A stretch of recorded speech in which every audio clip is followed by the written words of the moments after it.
sat in darkness, and the horror of it all chilled me to the bone.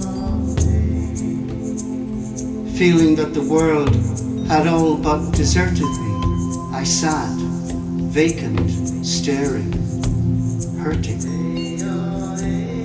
The days dragged by, turning into weeks, the weeks turning into months. When suddenly, a lone figure appeared at my door.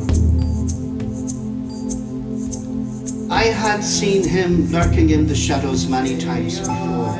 Dark figure, unshaven, neglected.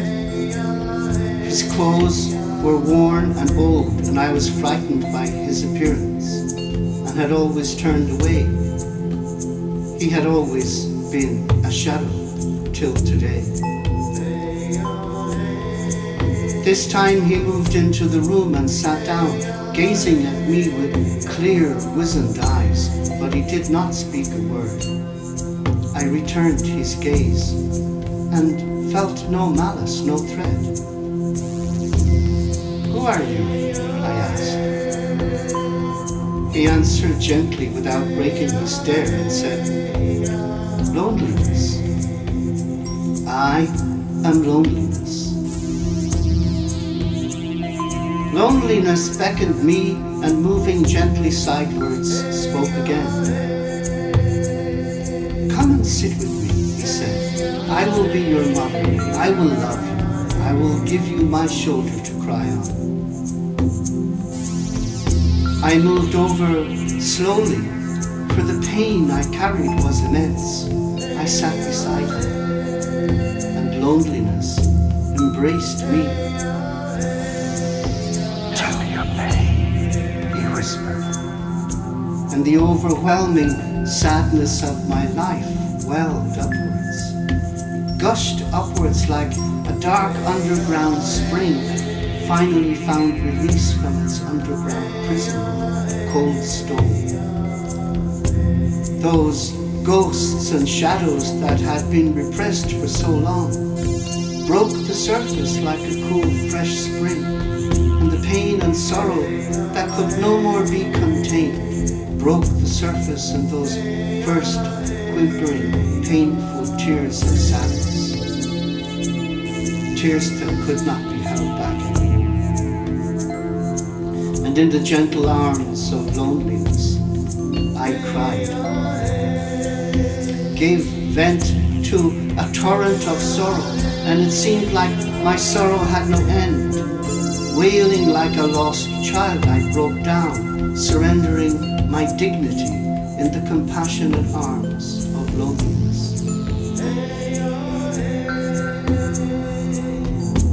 Loneliness and I became close friends. He became my constant companion, and for a while we became inseparable. And I learned many important and valuable things by embracing loneliness.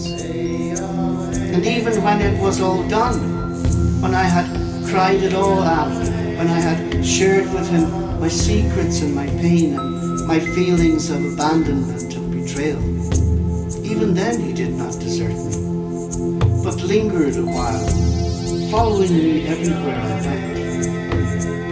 My compassionate friend would sit across the room,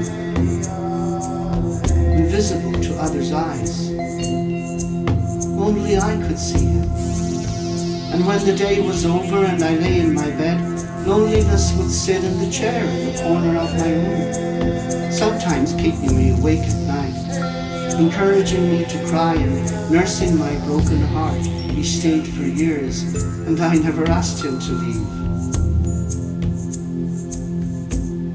Then, one day, loneliness called me aside and whispered, gently, so that no one else could hear. "I have to go now," he said, "for there are others who need my help, and I must comfort them too." Tears again blurred my vision as I watched him take his leave. "Thank you," I called after him, "for listening when no one else would." Loneliness turned and smiled. "I'll always be here for you if you need me," he said. "Now go and help others as I have helped you." and then he was gone. But you can sometimes catch a glimpse of him in a bar or on a lonely road, moving like a ghost, following someone, but keeping a respectful distance, waiting to be acknowledged, to be invited in.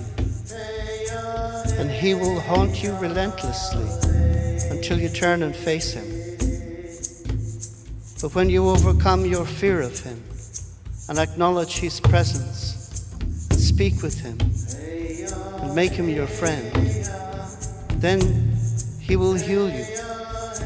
In the darkness, he will heal you and make you whole, and teach you compassion and empathy for the sufferings of others.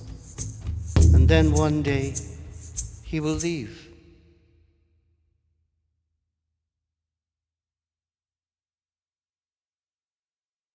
I